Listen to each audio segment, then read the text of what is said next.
how could the earlier people not find the coherence that is so much talked about now? Why did not the earlier scholars find the same sequence in the Quran as you claim that you found? My response is that I've not understood the question. What do you mean? I mean, the Quran is God's word, and you know, its depth, its wisdom is unfathomable. I mean, the more you reflect, the more you ponder deeply, the more you will find more meanings, more wisdom, treasures of wisdom in it. So, how can anybody claim that a few scholars in the earlier times read the Quran and understood the Quran from A to Z completely and thoroughly in such a way that nothing else is left for uh, the individual, the researcher, to explore and discover? Well, in that case, honest to God, reading the Quran with deep reflection would become a very dull and boring exercise. But that's not the case. Like, for instance, this world, this planet of ours has been created by the Almighty, and the more you explore it, the more wonders you find out.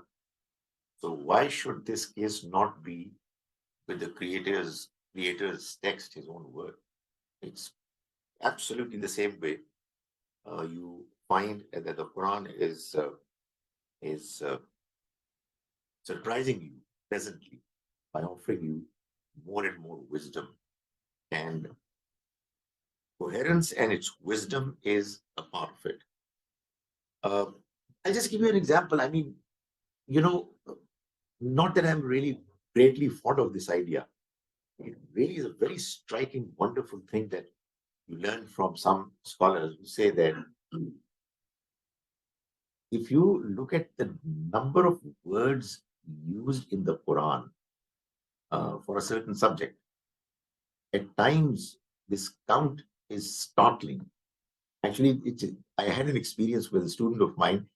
To begin with, I thought it's a useless idea.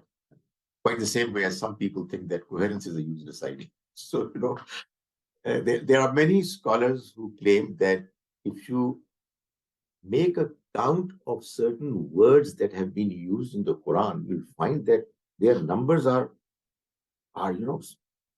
surprising. For instance, I mean, it really is it's very surprising to learn that the word yom, day, in the Quran has been used 365 times. Now, what is this?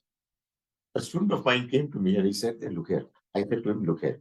These are all useless claims. Sit down with me and I'll start counting the number of times the word yom has been used."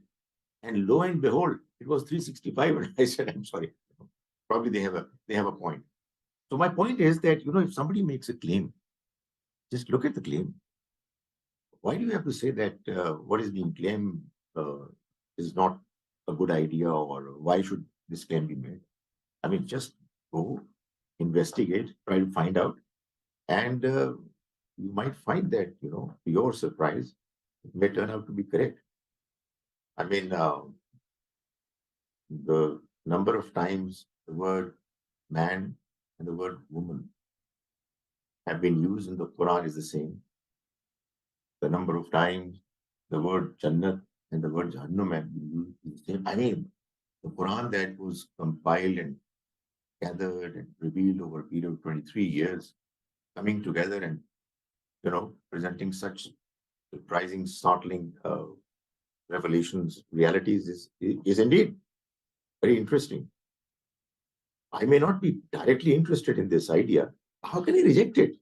How can I refuse to look at it? So likewise, we are trying to present the understanding that there is